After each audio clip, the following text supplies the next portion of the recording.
Have you ever stopped to wonder what happened in the places where darkness found its home? I mean, really wonder. Not the version they teach in schools, not the sanitized paragraphs in history books, but the raw, unfiltered truth that still echoes through the walls of buildings that no longer exist. Tonight, I'm going to tell you something that very few people know. A story that authorities tried to bury, that newspapers refused to print, and that survivors whispered only to their grandchildren in the dead of night. This is not fiction. This is not exaggeration. This is what happened in Cairo, Illinois, during one of the coldest Novembers in recorded history, and how a woman named Eliza May Thornton changed everything. What you're about to hear will challenge everything you thought you knew about resistance, about courage, and about the price of freedom. Because Eliza didn't just survive, she didn't just endure. She orchestrated something so precise, so devastating, that plantation owners across 3 states couldn't sleep for months afterward. If you're new here, take a moment right now to hit that subscribe button, because what I'm about to reveal is the kind of story that disappears from the internet. And if this touches something deep inside you, and I believe it will, that like button helps more people discover these hidden truths. Stay with me. By the end of this, you'll understand why her name was erased from official records, and why it should never have been. The Mississippi River carried secrets in 1859, not the kind of secrets that lovers exchange in darkened parlors, nor the whispered confidences of businessmen negotiating in smoke-filled rooms. These were heavier things, truths wrapped in iron chains and soaked in human sweat, floating downstream like bloated corpses after spring floods. Cairo sat at the confluence of the Mississippi and Ohio rivers, like a wound that refused to heal. The town had grown fat on commerce, on the endless parade of steamboats carrying cotton and tobacco and human beings classified as property. 3-story brick buildings rose along the waterfront, their windows glowing amber in the evening light, their foundations sinking slowly into the marshy ground that would one day reclaim everything men had built there. The ruins still exist. Not in Cairo, that town eventually drowned in its own contradictions, but in the photographs preserved in county archives, in the foundation stones that farmers still occasionally unearth in their fields, in the letters that descendants keep locked in safe deposit boxes because some inheritances are too heavy to display. If you walk the riverbank today, at that precise spot where the 2 great rivers merge their waters, you can still hear something. Not voices, exactly, more like the absence of voices. A silence so complete that it seems to have weight, to press against your chest like a hand holding you underwater. The locals don't talk about it. They've learned not to ask questions about certain buildings that once stood there, about certain events that the Historical Society has conveniently forgotten to commemorate. This is a story about Eliza May Thornton. But more than that, it's a story about the moment when the invisible became visible, when the machinery of human trafficking was forced from the open-air markets into the basements and back rooms of respectable establishments. And what happened when one woman decided that those walls, too, could burn. The year 1859 was supposed to be triumphant for the men who dealt in human flesh. The Supreme Court had spoken. Dred Scott had been denied his humanity by the highest legal authority in the land. The Fugitive Slave Act had given hunters license to pursue their quarry across state lines, into free territory, into the very homes of abolitionists who dared to offer shelter. The business of slavery had never been more profitable, more protected, more permanent. But something else was happening in 1859. Something that the merchants and the lawyers and the politicians hadn't anticipated. The market was changing. Not because of moral awakening. Morality had proven itself a weak adversary against profit. But because of optics. The abolitionist press had grown bold.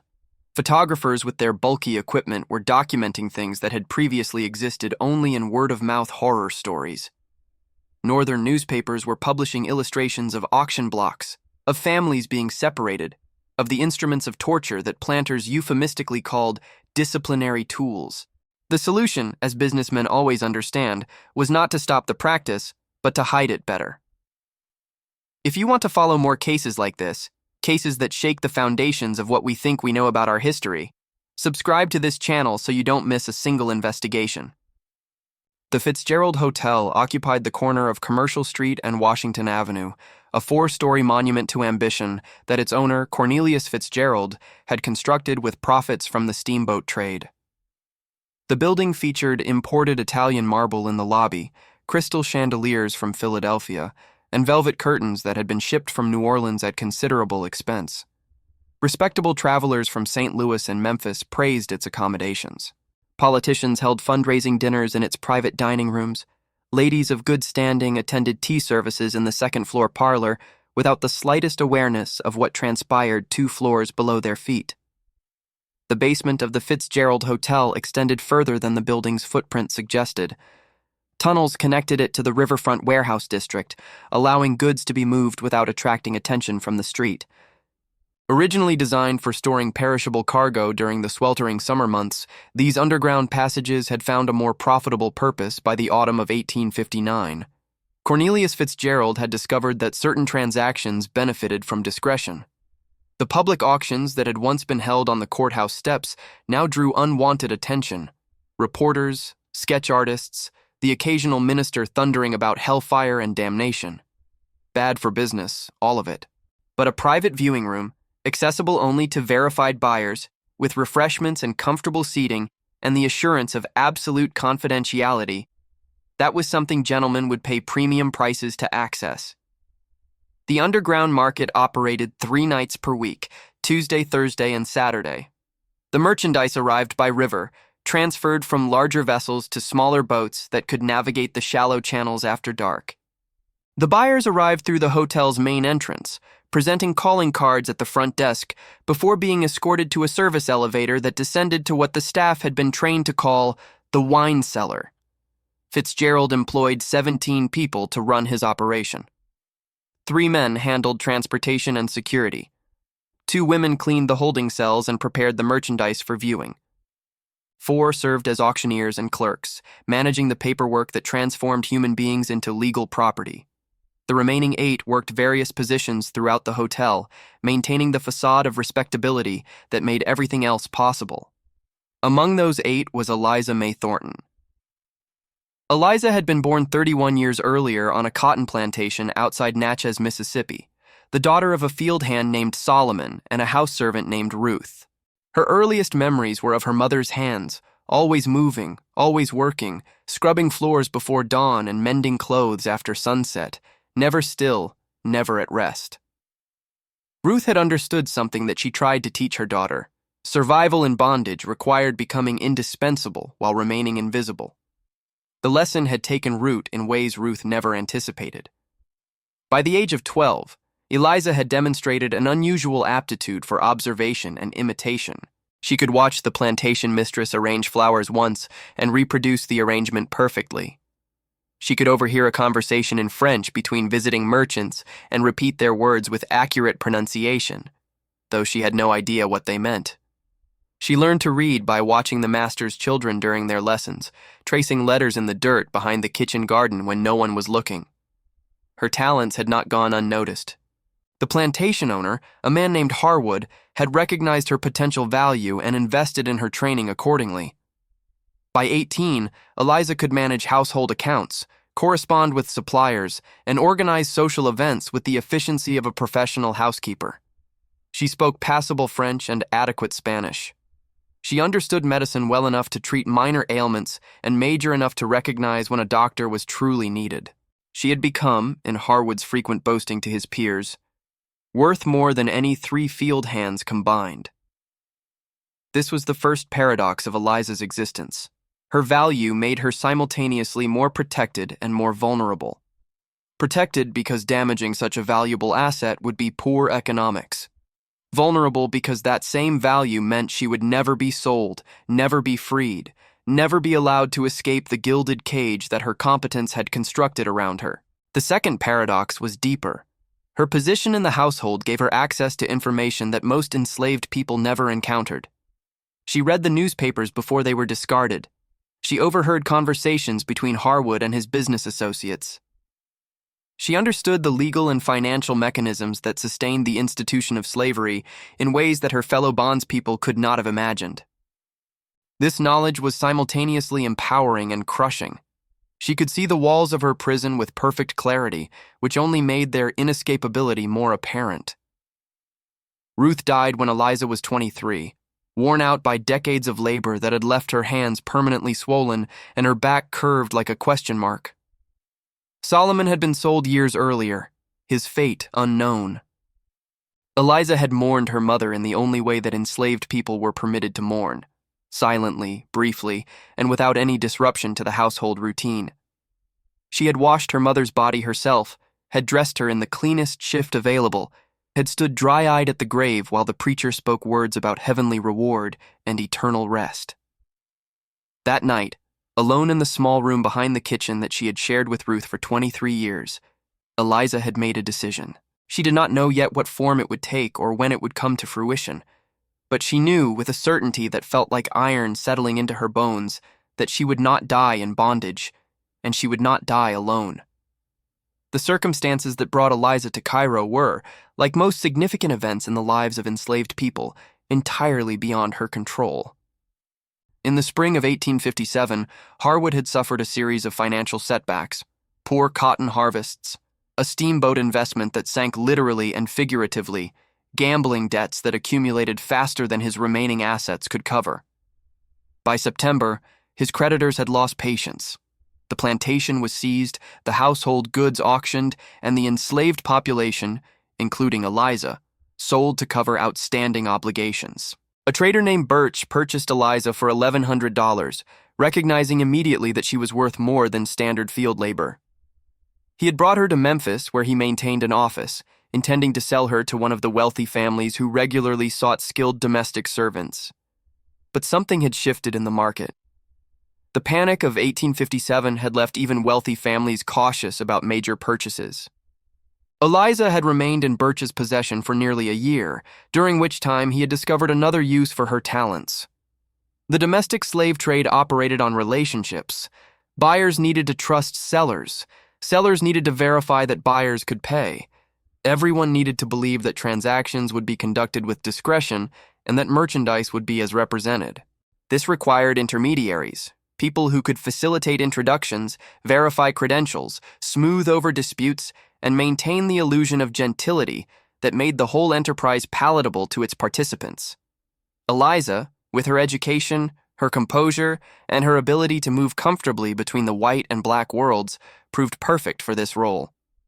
Birch began using her as a liaison, sending her ahead to new markets to establish relationships with local buyers, to assess the reliability of regional traders, to handle the paperwork that converted violence into commerce. It was in this capacity that she arrived in Cairo in October of 1858. Birch had heard about Fitzgerald's operation and wanted to establish a supply relationship. Eliza was sent to negotiate terms, to evaluate the facility, and to determine whether the Cairo market was worth the logistical challenges of river transport during winter months. She had expected to spend 2 weeks in Cairo before returning to Memphis. She did not expect to recognize a face among the merchandise awaiting sale in Fitzgerald's basement. Leave a comment below. Never give up on the truth if you believe that justice must reach all the oppressed. The holding cells occupied the deepest section of the basement, where the temperature remained constant regardless of season, and the walls had been reinforced to muffle sound. Each cell measured roughly 8 feet by 10 feet, with stone floors that sloped slightly toward iron grates designed to facilitate cleaning. A single lantern hung in the corridor, casting shadows that made the iron bars look like they were constantly shifting. Eliza had toured the facility twice before, making notes on capacity and condition that Birch would use in his negotiations.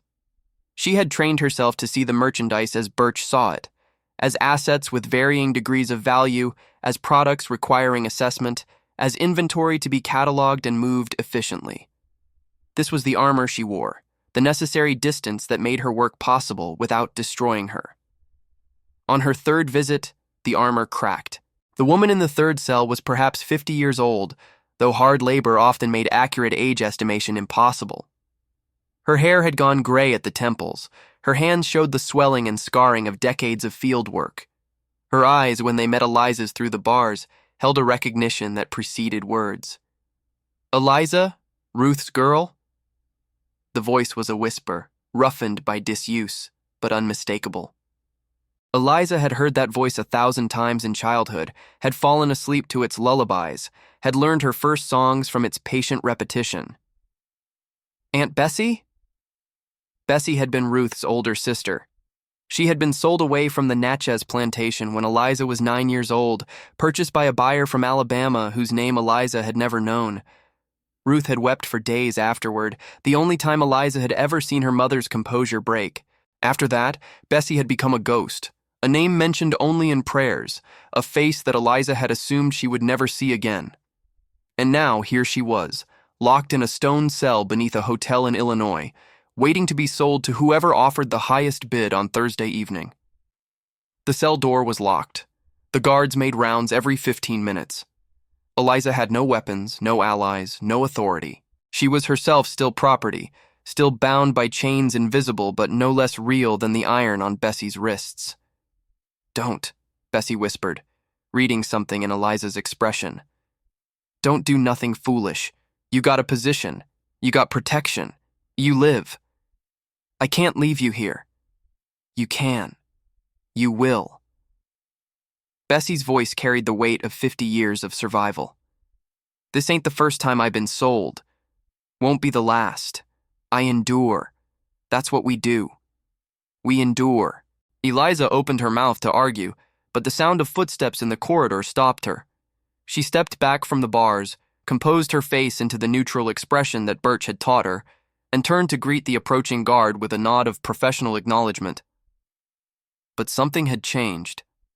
The armor had not just cracked. It had shattered entirely, and Eliza could feel the pieces falling away, exposing something beneath that had been waiting for years to emerge. The sale took place on Thursday, November 3rd, 1858. Eliza attended as Birch's representative, tasked with observing how Fitzgerald conducted business and whether his operation maintained the standards of discretion and efficiency that the Memphis trader demanded from his partners. The viewing room had been arranged like a parlor in a wealthy home. Upholstered chairs formed a semicircle facing a raised platform. A sideboard offered whiskey, brandy, and imported wine. The lighting was carefully calibrated, bright enough to examine merchandise, soft enough to feel civilized. 3 men in formal attire served as auctioneers and clerks, their ledgers open and ready, their expressions professionally neutral. Bessie was the 4th item presented that evening. Eliza watched from the back of the room as her aunt was led onto the platform. She watched as the auctioneer described Bessie's qualities: strong constitution, experienced field hand, no history of escape attempts, still capable of productive labor despite advancing age. She watched as the bids began at $300 and climbed slowly, grudgingly, to $450. She watched as a cotton planter from Missouri placed the winning bid and approached the clerk's table to complete his paperwork. She watched, and she calculated. The planter's name was Whitfield. He owned property near New Madrid, Missouri, 100 miles upriver. He had purchased Bessie to replace a field hand who had died during the summer harvest. He intended to transport his new property by steamboat, departing Cairo on Saturday morning. He would be staying at the Fitzgerald Hotel until then, enjoying the hospitality that Cornelius Fitzgerald extended to his best customers. Eliza had 2 days. The plan formed itself in pieces, fragments of knowledge and observation arranging themselves into something that resembled strategy. Eliza had spent years watching powerful men operate. She understood their assumptions, their vulnerabilities, their blind spots. She knew that the same arrogance that allowed them to buy and sell human beings also prevented them from imagining that their property might possess the intelligence and will to resist. She also knew that she could not act alone. Whatever she attempted, she would need help, and she would need to find that help among people who had every reason to distrust her. The enslaved workers at the Fitzgerald Hotel occupied an unusual position. They were not owned by Fitzgerald himself, but leased from their legal owners, an arrangement that provided him with labor flexibility while minimizing his capital investment. Some had been in Cairo for years, their skills essential to the hotel's operation. Others rotated through on shorter assignments, their presence determined by their owners' immediate financial needs. All of them understood, with varying degrees of clarity, what happened in the basement. Eliza approached carefully. Her position as Birch's representative gave her a certain authority, but it also marked her as an outsider, as someone aligned with the traders rather than with the trade's victims. She began by listening to conversations in the kitchen, to whispers in the laundry, to the songs that workers hummed while they scrubbed floors and carried luggage. She learned names and histories, tracked relationships and resentments, identified those who seemed most aware and most angry. On Friday evening, she made her first direct approach. The woman's name was Martha. She was 42 years old, owned by a widow in Kentucky who leased her services to Fitzgerald for $50 per month. Martha worked in the hotel laundry, which occupied a building behind the main structure, connected by a covered walkway. She had been in Cairo for 7 years. She had 2 children who remained in Kentucky with her owner, children she had not seen in 7 years, children who had grown from infants to near adults without their mother's presence. "I know what happens downstairs," Eliza said, standing beside Martha at the pressing table, the hiss of the iron covering their conversation. "Everybody knows." Martha's voice was flat, uninflected. "Knowing don't change nothing." "What if it could?" Martha's hands paused on the iron. Her eyes remained fixed on the sheet she was pressing, but Eliza could see the tension in her shoulders, the sudden stillness that spoke of attention being paid. "That kind of talk gets people killed. People are already dying." Eliza reached into her pocket and withdrew a small object, a brass key, one of several she had copied during her tours of the facility. "Saturday night, during the sale. I need people who know this building, who can move without being noticed, who can act when the moment comes." Martha was silent for a long time. The iron resumed its movement across the fabric, steam rising in wisps that dissipated in the cold air. "What exactly are you planning?" Eliza told her. By Saturday afternoon, Eliza had assembled a network of 7 conspirators. In addition to Martha, there was Thomas, a porter whose knowledge of the hotel's layout was unmatched. There was old Samuel, a cook who had access to the kitchen and its supplies. There were 3 young men, Jacob, Daniel, and Isaiah, who worked in the stables and warehouse, handling the physical labor that kept the hotel running. And there was Clara, a chambermaid whose duties gave her access to guest rooms and their contents. Each had their own reasons for accepting the risk. Martha wanted to strike back at the system that had stolen her children. Thomas had watched his father sold from the platform downstairs 10 years earlier and had never forgotten the sound of the auctioneer's gavel. Old Samuel spoke little about his motivations, but the scars on his back told their own story. The 3 young men possessed the restless fury of youth, the refusal to accept that their circumstances were permanent. Clara had been assaulted by a buyer 2 months earlier, an experience that had left her with visible bruises and invisible wounds that were only now beginning to find expression. The plan required precise timing and coordination. It also required resources that the conspirators did not possess: weapons, money, transportation. Eliza had spent the past year moving through the networks of the slave trade, and she had learned things that legitimate abolitionists did not know. She knew about the underground routes that moved not just escaped slaves, but also information and supplies. She knew about sympathetic captains who could be bribed to look away at crucial moments. She knew about the weaknesses in the system, the gaps where pressure could be applied. On Saturday afternoon, she sent a message to a contact in St. Louis whose name had been whispered to her by a freedwoman in Memphis. The message was short, coded in a language of seemingly innocuous phrases that actually conveyed specific meanings to those who knew how to read them. It requested assistance at a specific time and place, with the understanding that requests of this nature were never guaranteed to be honored and could never be repeated if they failed. Then she returned to the hotel and waited. The evening of Saturday, November 5, 1858, was unseasonably cold.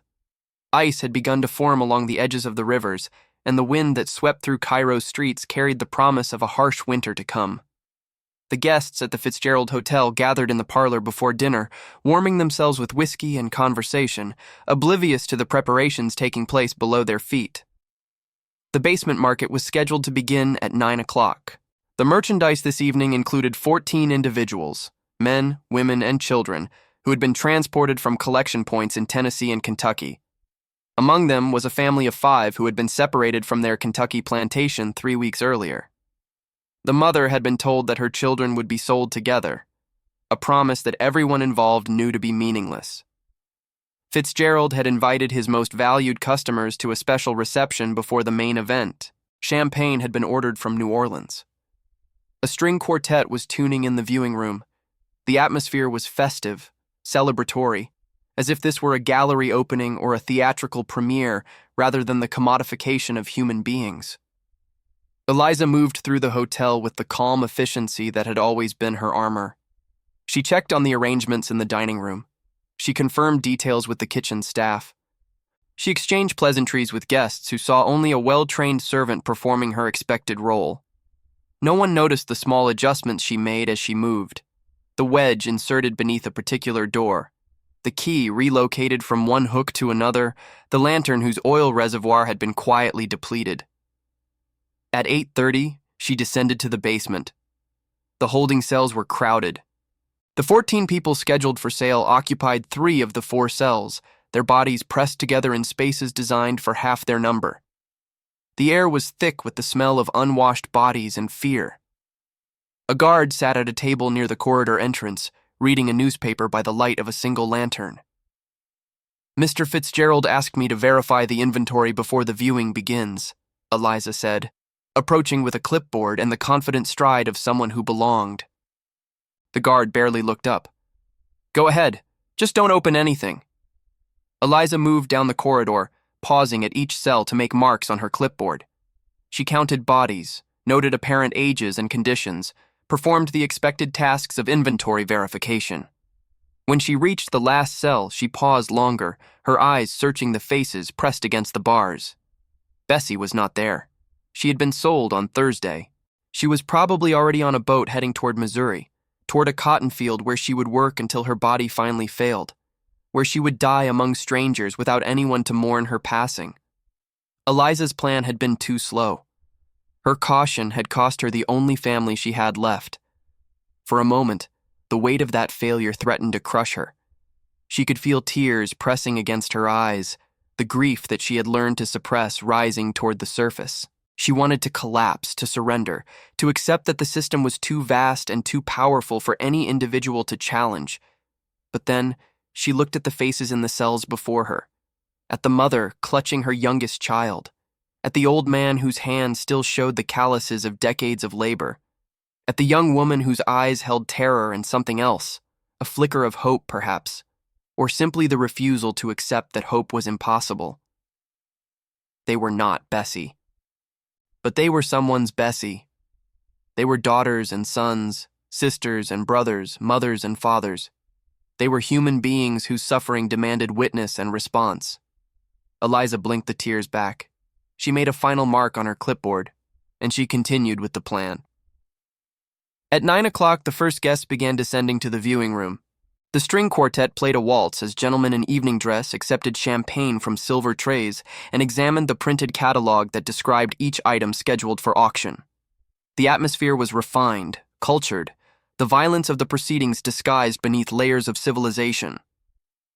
Fitzgerald himself presided over the gathering, greeting his most valuable customers with handshakes and promises of exceptional merchandise. He wore a tailored suit imported from London, a gold watch chain draped across his substantial belly, a confident smile that revealed teeth yellowed by years of cigar smoke. He had built this operation from nothing, had navigated the legal complexities and logistical challenges of moving human beings across state lines, had created something that generated more profit than the hotel above it. Tonight was a celebration of his success. At 9:15, the auction began. The first item was a man in his 30s, strong and healthy, suitable for agricultural labor. The bidding was brisk, efficient, concluding at $750 within 3 minutes. The man was led away to complete the paperwork, his eyes fixed on the floor, his expression carefully blank. The second item was a young woman, age listed as 16, described in the catalog as suitable for domestic service or other purposes. The bidding here was slower, more competitive. As several buyers assessed her potential value for uses the catalog did not explicitly name. The final price was $900, paid by a man who owned a boarding house in St. Louis and required staff of a particular type. Eliza watched from the rear of the room, her clipboard still in hand, her face still composed. She had positioned herself near the door that led to the corridor beyond, the corridor that connected to the tunnels that connected to the warehouse district that connected to the river. She was counting minutes now, waiting for the signal she had arranged. At 9:47, the signal came. It began as a smell. Smoke, faint at first, then rapidly intensifying. Then came the shouts from the corridor, the sound of running feet, the crash of something heavy falling in the distance. Fitzgerald's face paled. What in God's name? The door behind Eliza burst open. Thomas appeared, his face smeared with soot, his voice pitched to carry over the sudden chaos. Fire in the warehouse! The whole riverside is going up! The room erupted.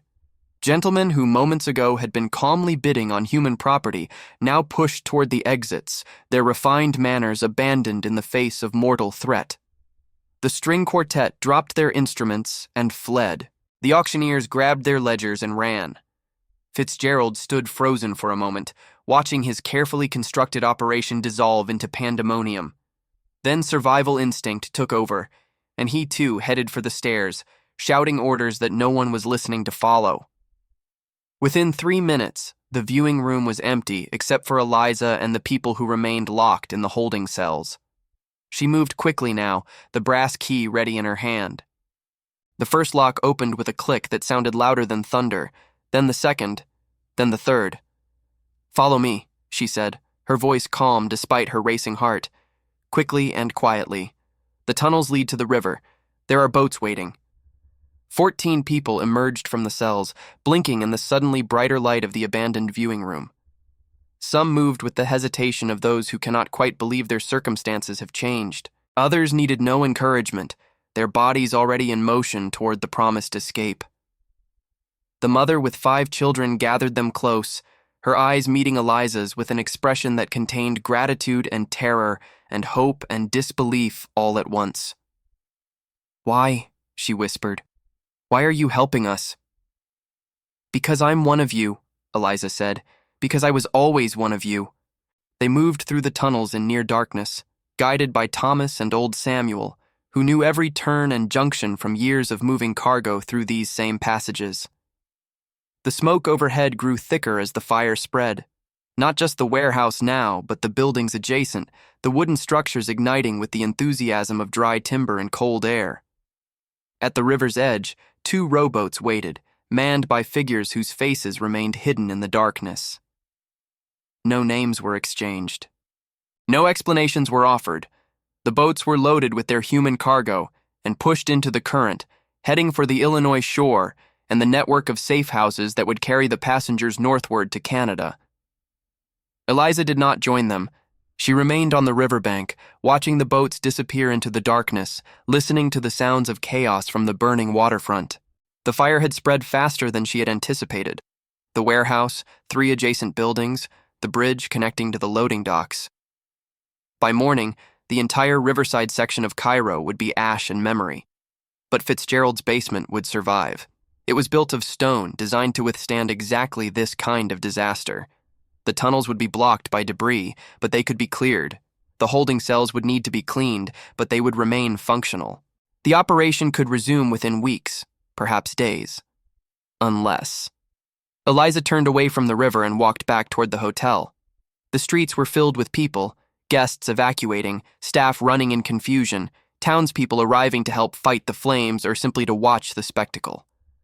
No one paid attention to a single black woman moving with purpose through the chaos. She entered the hotel through the service entrance. She descended the stairs to the basement. She walked past the empty holding cells, past the abandoned viewing room with its overturned chairs and scattered catalogs, past the auctioneer's table with its neat stacks of paperwork waiting for transactions that would never be completed. At the far end of the corridor, she found what she was looking for.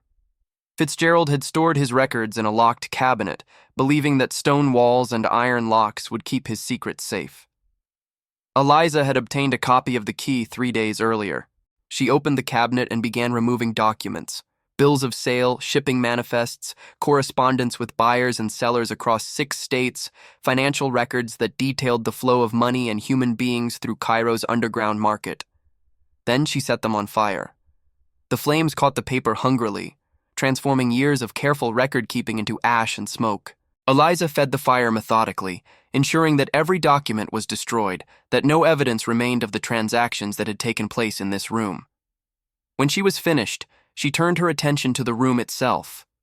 The furniture, the curtains, the carpet, the platform where human beings had been displayed for sale. All of it burned. She was still adding fuel to the blaze when the ceiling began to collapse. The official report, filed by the Cairo Fire Department 3 days later, attributed the destruction of the Fitzgerald Hotel to an accidental fire that started in the Riverside Warehouse District and spread to adjacent structures. The report noted that the basement of the hotel had suffered particularly severe damage, with portions of the floor above collapsing into the lower level and rendering recovery of any contents impossible. Cornelius Fitzgerald lost everything: his hotel, his underground market, his reputation, his records, which had contained not only documentation of his slave trading operation, but also evidence of debts owed to him by some of Cairo's most prominent citizens. Without those records, those debts became uncollectible. Without the debts, Fitzgerald had no leverage. Without leverage, his former partners quickly distanced themselves, denying any knowledge of the activities that had taken place beneath the hotel. He attempted to rebuild, but the political winds had shifted. The raids by John Brown at Harper's Ferry had occurred just weeks earlier, and the national mood was souring on activities that might be associated with the institution of slavery. The good citizens of Cairo no longer wished to be known as a center of the domestic slave trade. They wanted respectability, progress, a future that looked more like Chicago than Memphis. Fitzgerald died in 1862, broke and broken, convinced until the end that someone had deliberately destroyed him. He was right about that, at least. Eliza May Thornton's body was never recovered from the ruins of the Fitzgerald Hotel. This was unsurprising. The collapse and subsequent fire had reduced the basement to rubble and ash, making the identification of human remains impossible. The prevailing assumption was that she had been killed by the collapse while attempting to escape the fire, a tragic casualty of an accidental disaster. A different story circulated among the black community of Cairo and, gradually, along the networks of the Underground Railroad. In this version, Eliza had escaped the collapse. She had emerged from the ruins with burns on her hands and smoke in her lungs, had made her way to the river, had been carried northward by the same routes she had helped establish. She had reached Canada and freedom, had lived under a different name, had spent her remaining years helping others escape the bondage she had finally escaped herself. There is no evidence for this version of events, no ship manifests, no census records, no letters or photographs that would confirm Eliza's survival. The story persists anyway, passed down through generations, adapted and embellished, but never forgotten. What is certain is this: the destruction of the Fitzgerald Hotel marked a turning point in Cairo's role in the domestic slave trade. Other operations continued, of course. The traffic in human beings would not end until the Civil War rendered it obsolete, but they never achieved the scale or sophistication that Fitzgerald had established. The underground market had been driven further underground, into the shadows where it would remain until history finally caught up with it. And in the black churches of Cairo, for years afterward, a particular spiritual was sung on certain anniversaries. The words spoke of fire and water, of chains broken and doors opened, of a woman who had walked through flames and emerged as something more than human. No written record of these gatherings exists, no newspaper reported on them. But the songs continued, even after the churches were closed and the congregations scattered, even after Cairo itself began its long decline into the ghost town it would eventually become. Memory has its own persistence. Some fires, once lit, burn forever. If you've watched this far, it's because you care about these stories that marked our country forever. Leave a comment saying, "I watched until the end," so I can know who you are and recognize those who truly care about the search for historical truth. Like this video if Eliza May Thornton's story touched your heart. Share so that the memory of Eliza is never forgotten. The destruction of the Fitzgerald Hotel sent shockwaves through the network of slave traders who operated along the Mississippi River corridor. For years, Cairo had served as a crucial junction point, a place where human cargo from the Upper South could be transferred, evaluated, and redirected to buyers in the Deep South. The loss of Fitzgerald's operation created a bottleneck that disrupted supply chains and raised costs throughout the system. Within 2 months, 3 similar incidents occurred at other market locations. In Memphis, a holding facility mysteriously caught fire during a winter storm, destroying records and allowing 24 enslaved people to escape in the confusion. In Vicksburg, a warehouse used for overnight storage of merchandise in transit was found empty one morning, its locks picked, its guards unconscious from drugged whiskey. In Natchez, the city where Eliza had been born, an entire auction was disrupted when the platform collapsed, an accident that investigators later determined had been carefully engineered by someone with knowledge of carpentry and access to the venue. The authorities called these coincidences. The traders knew better. A phrase began circulating among those who profited from human bondage: the Cairo method. It referred not to any specific technique, but to a general approach, the use of fire, confusion, and inside knowledge to disrupt slave trading operations from within. The phrase carried fear with it, the recognition that the system they had built was vulnerable to those it exploited. Plantation owners hired additional guards. Traders began conducting more thorough background checks on their employees. Auction houses installed iron doors and stone walls, transforming themselves into fortresses that could resist attack. The costs of these precautions ate into profit margins, making the trade slightly less lucrative, slightly less attractive to those who might otherwise have entered the business. None of this ended slavery. None of this even significantly reduced its scope. The institution was too vast, too deeply embedded in the economic and social fabric of the nation, to be brought down by individual acts of resistance. It would take a civil war to accomplish what Eliza and those like her could only chip away at. But the chips mattered. Every enslaved person who escaped through the chaos of a Cairo-style disruption was a human being who reached freedom. Every record destroyed meant transactions that could not be completed, families that remained together for at least a little longer, suffering that was delayed if not prevented. Every trader who abandoned the business because it had become too risky was one less predator operating within the system. And the stories mattered. The knowledge that resistance was possible, that the powerful could be hurt by those they considered powerless, that fire could purify as well as destroy. These ideas spread through the enslaved population like their own kind of flame, lighting hopes that had been extinguished by generations of brutality. 14 months after the destruction of the Fitzgerald Hotel, a woman appeared in a black church in Detroit.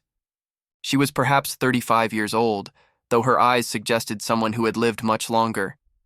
Her hands bore scars that could have come from any number of sources. She spoke with a southern accent softened by travel. She said her name was Sarah. She said nothing about where she had been born or what she had done before arriving in Detroit. She asked only for work and a place to sleep. The church's pastor, a man named Reverend James, had learned not to ask too many questions of those who arrived through certain channels. He offered her both.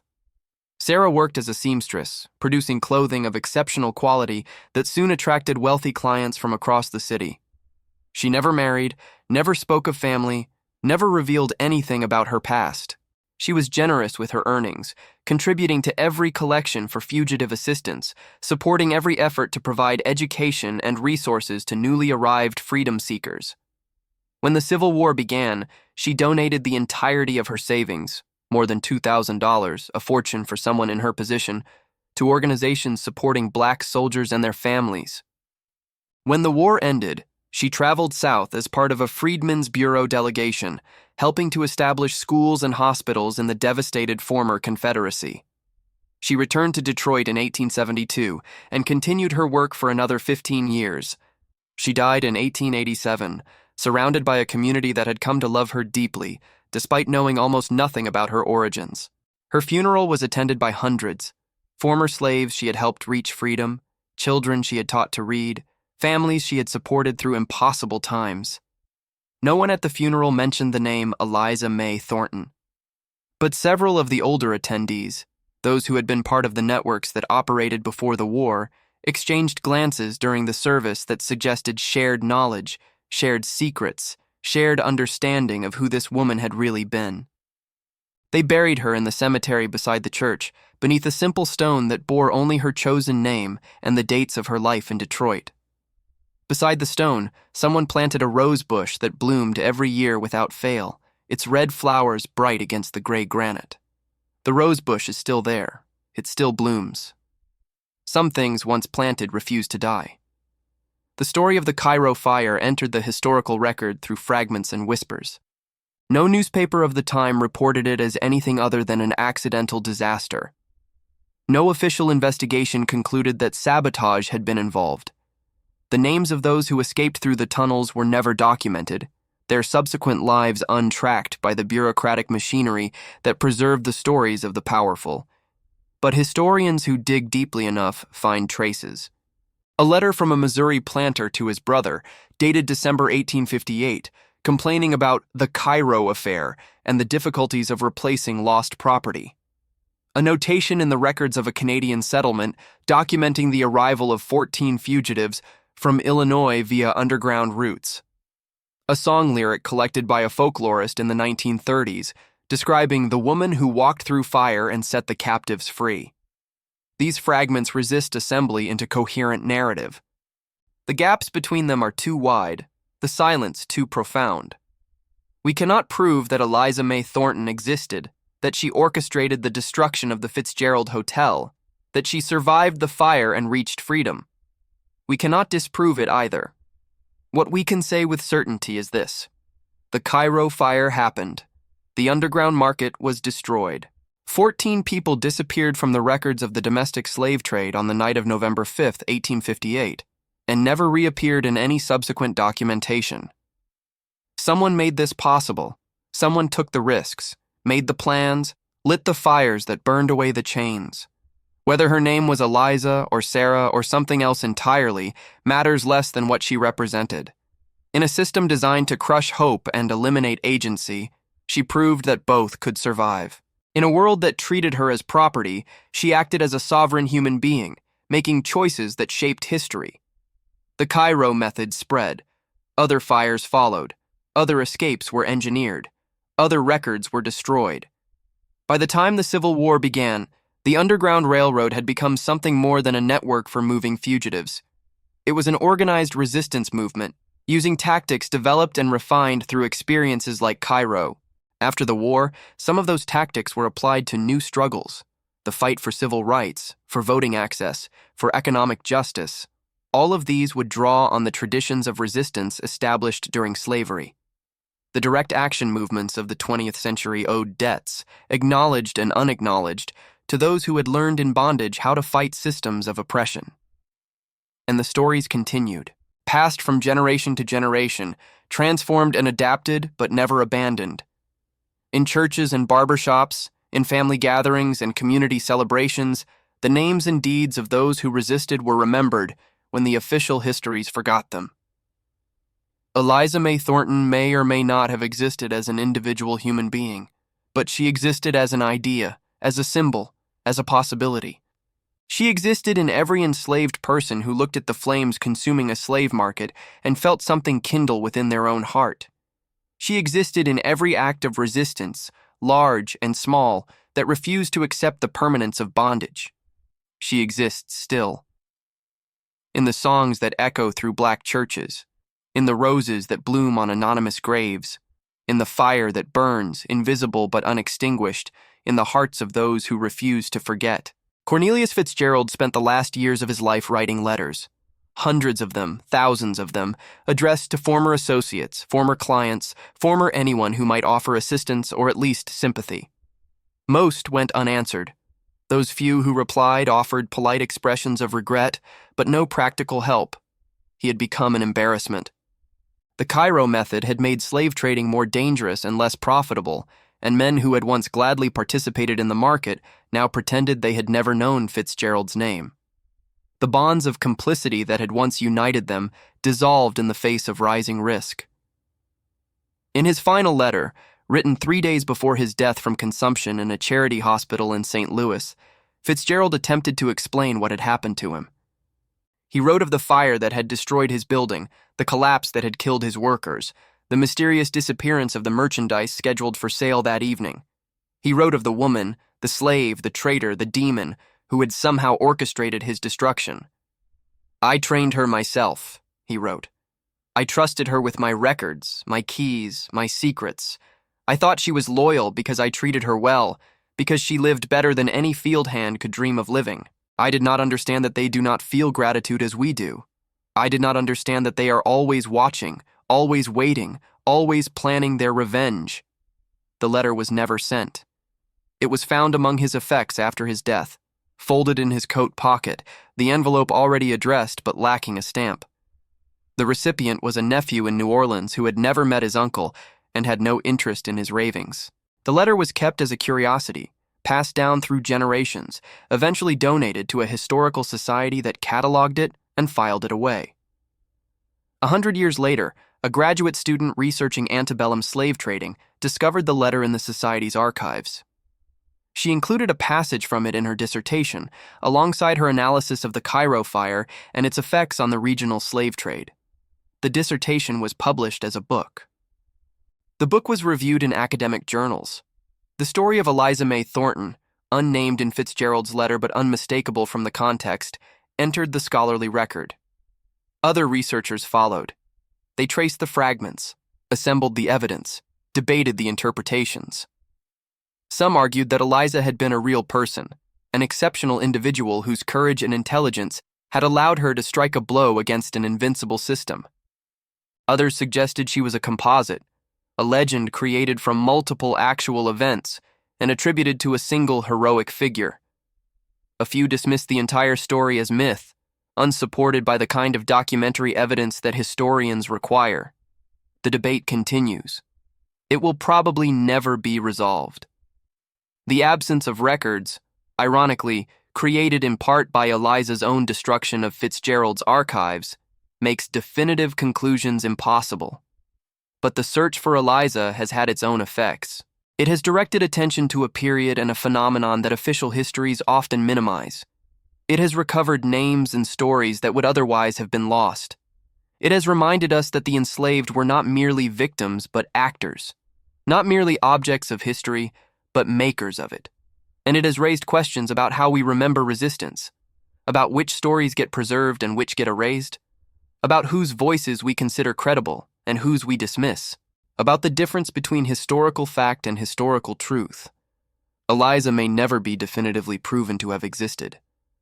But her story, the story of someone who refused to accept bondage as permanent, who used her intelligence and courage to strike back, who lit fires that burn still, exists beyond proof. It has become part of how we understand the past and how we imagine the future. Some truths are too important to require evidence. Some stories insist on being told even when the documents have been destroyed and the witnesses have died. Some fires once lit cannot be extinguished by the passage of time or the silence of archives.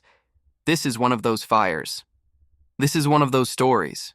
This is one of those truths. Cairo, Illinois, today is a shadow of what it once was. The population that once exceeded 15,000 has dwindled to a few hundred. Buildings that once housed thriving businesses stand empty and decaying. Streets that once bustled with commerce are now quiet, visited mainly by photographers documenting urban decay and historians searching for traces of the past. The site where the Fitzgerald Hotel once stood is now an empty lot, overgrown with weeds and littered with debris. Nothing marks the location, no historical plaque or memorial stone.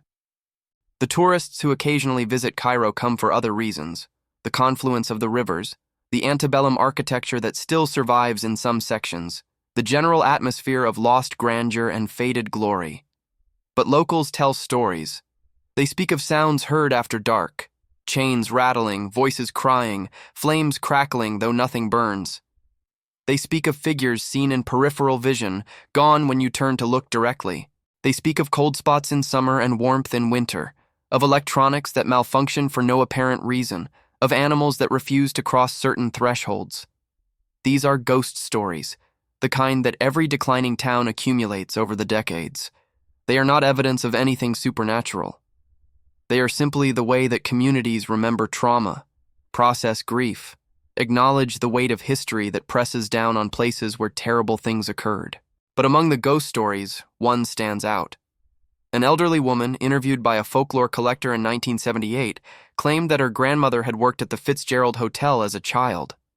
The grandmother had told her stories of a woman named Eliza, who had worked there before the fire, a woman of exceptional intelligence and bearing, a woman who had helped the grandmother learn her letters during stolen moments in the laundry. According to the grandmother, Eliza had appeared to her in a dream on the night of the fire. In the dream, Eliza had smiled and said, "Run now. Run and don't look back. Follow the river north until you reach the lake, and then keep going until you reach a land where they cannot touch you." The grandmother had awakened from the dream to find the hotel in flames. She had followed the river north. She had reached Chicago, and then Detroit, and finally Canada, where she had lived as a free woman for the rest of her days. Was this true? The dates are plausible. The details are consistent with what we know of the escape routes and safe houses of the era. But there is no way to verify the story, no documents that confirm the grandmother's existence or her journey. And yet, the elderly woman telling the story had never heard of Eliza May Thornton. The name appeared nowhere in the historical record until decades after her death. She could not have learned the story from books or newspapers because no books or newspapers had told it. But her grandmother had dreamed of a woman named Eliza, had received instructions that saved her life, had carried that name and that story across 2 countries and 3 generations. Some truths travel outside the archives. Some stories tell themselves, passing from mouth to ear, from dream to waking, from the dead to the living, for as long as they need to be told. Eliza May Thornton, if she existed at all, has been dead for more than a century and a half. But she is not gone. She lives in the stories. She burns in the memories. She walks through the dreams of those who never knew her name but somehow know her truth.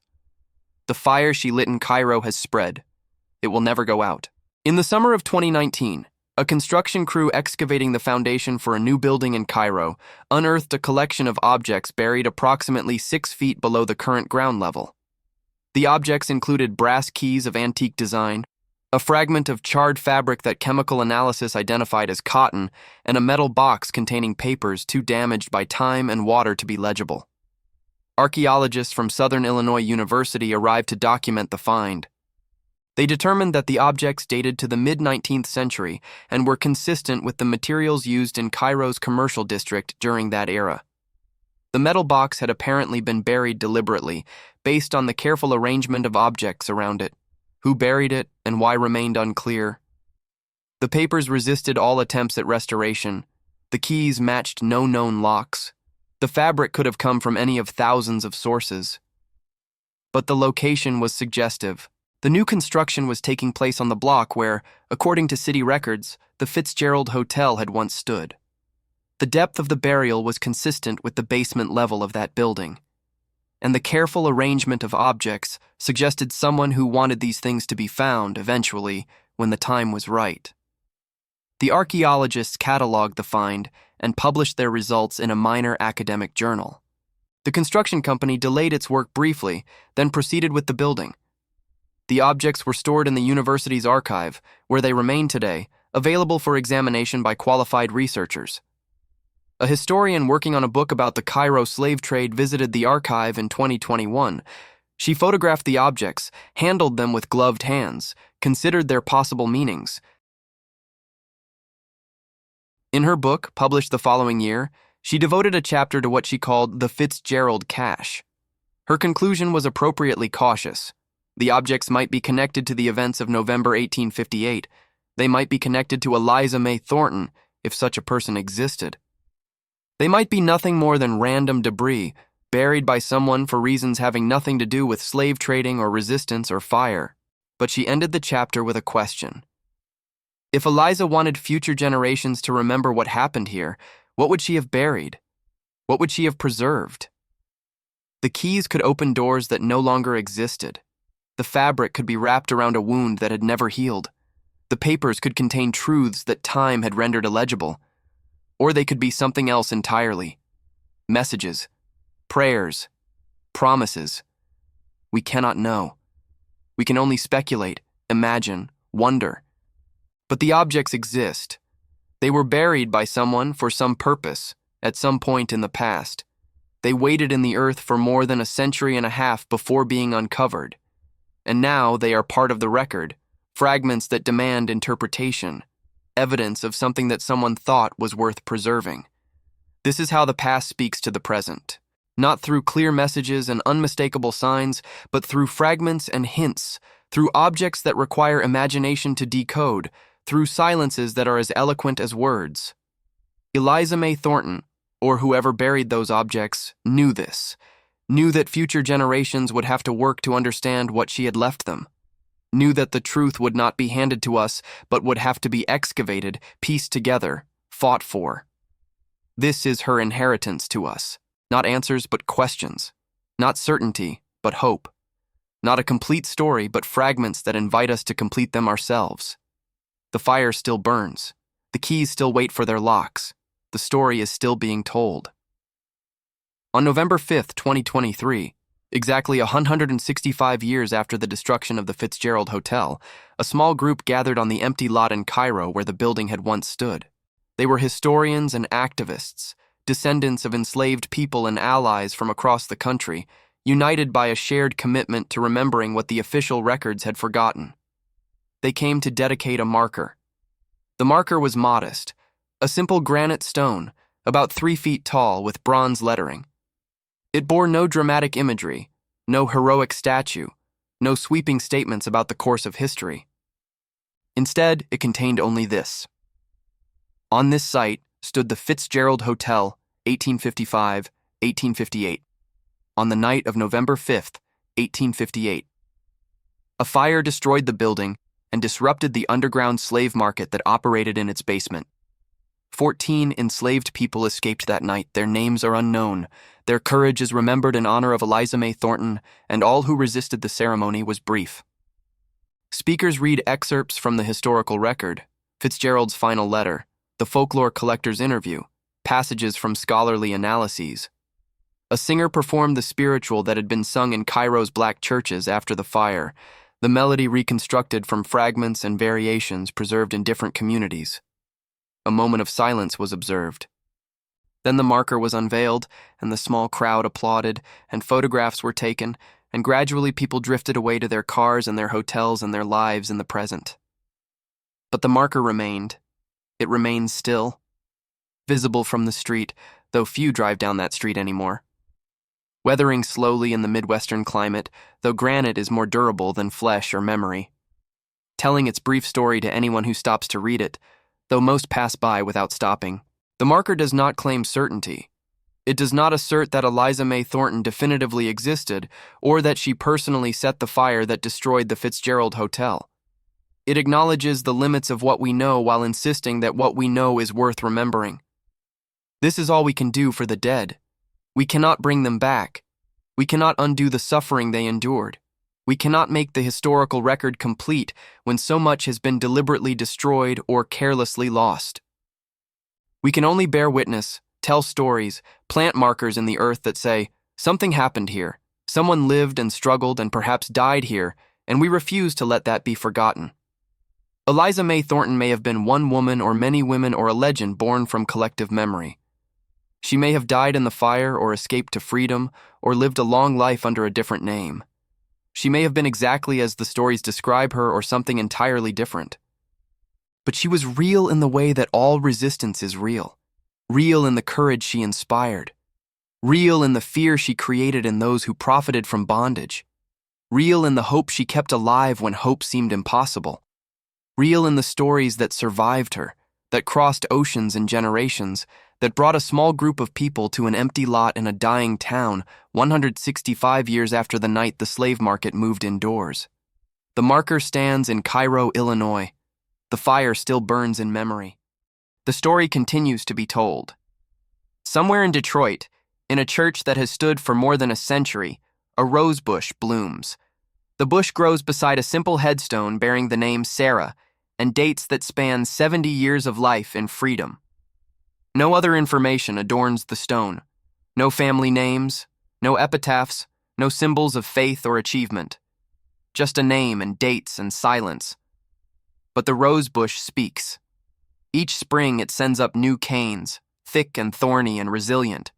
Each summer, it produces flowers of a deep red that some say looks like blood and others say looks like fire. Each autumn, it drops its petals on the grave in a slow cascade that covers the stone like a blessing. Each winter, it sleeps but does not die, its roots still alive beneath the frozen ground, waiting for the warmth that will let it bloom again. No one knows who planted the rosebush. Church records do not mention it. Groundskeepers who have tended the cemetery for decades cannot remember a time when it wasn't there. It seems to have always existed, always bloomed, always marked this particular grave with its particular insistence on beauty and life. Some say the roses are descended from a cutting brought from the south, a piece of home carried northward by someone fleeing bondage. Some say they were planted by mourners on the day of the funeral, a final gift to a woman who had given so much. Some say they simply appeared one spring, growing where nothing had been planted, as if the earth itself wanted to honor what lay beneath. All of these stories could be true. None of them could be true. The truth of the roses exists beyond documentation, beyond proof, beyond the reach of historians and their demands for evidence. What matters is that they bloom. Year after year, decade after decade, without fail and without explanation. They bloom when the winters are harsh and the springs are late. They bloom when the groundskeepers forget to water them and the summers are dry. They bloom when the church faces financial difficulties and the cemetery goes untended for months at a time. They bloom because something wants them to bloom. Because some force, call it memory, call it love, call it the stubborn refusal of the dead to be entirely dead, keeps them alive when by all ordinary measures they should have withered long ago. If you visit the church, and you can, it is a real place, still active, still welcoming visitors. The groundskeeper will show you the grave if you ask. He will tell you that he doesn't know who Sarah was or why her roses bloom so persistently. He will tell you that other rose bushes in the cemetery have died over the years, that only this one seems immune to the passage of time and the neglect of circumstances. He will not tell you that the grave belongs to Eliza May Thornton. He does not know that story, has never heard that name. The connection exists only in the fragments and hints that historians have assembled, in the chains of inference that link a woman in Cairo to a woman in Detroit to a rose bush that refuses to die. But if you stand by the grave on a summer afternoon, when the roses are in full bloom and the light falls golden through the leaves of surrounding trees, you might feel something. A presence, perhaps. A warmth that has nothing to do with the sun. A voice that speaks without words, telling a story that never ends. This is how the dead communicate with the living, not through ghostly apparitions or messages from beyond, through roses that bloom when they shouldn't, through stories that survive their tellers, through fires that continue to burn long after the fuel should have been exhausted. Eliza May Thornton, Sarah, whoever she was, left us this inheritance. The roses bloom, the fire burns, the story continues. There is a saying among historians, the past is never dead, it isn't even past. This is particularly true for the history of slavery in America. The institution ended in 1865, but its echoes continue to shape every aspect of American life. The distribution of wealth, the geography of opportunity, the assumptions buried so deep in our collective consciousness that we often cannot see them. Cairo, Illinois, is one of the places where those echoes are loudest. The town that once profited from the traffic in human beings has become a monument to decline, its population hemorrhaged, its buildings crumbling, its future uncertain. Some see this as cosmic justice, the long-delayed reckoning for sins that were never adequately acknowledged or atoned. But another way to see it is as incompleteness. The decline of Cairo is not justice. It is just another form of abandonment, another failure to address what happened and what it meant. The people who live there now are not the descendants of slave traders. They are mostly poor, mostly black, mostly forgotten by a nation that prefers not to remember what their town represents. The marker that stands on the site of the Fitzgerald Hotel is a small step toward remembering. It cannot undo the damage that was done. It cannot restore the lives that were lost or the families that were destroyed.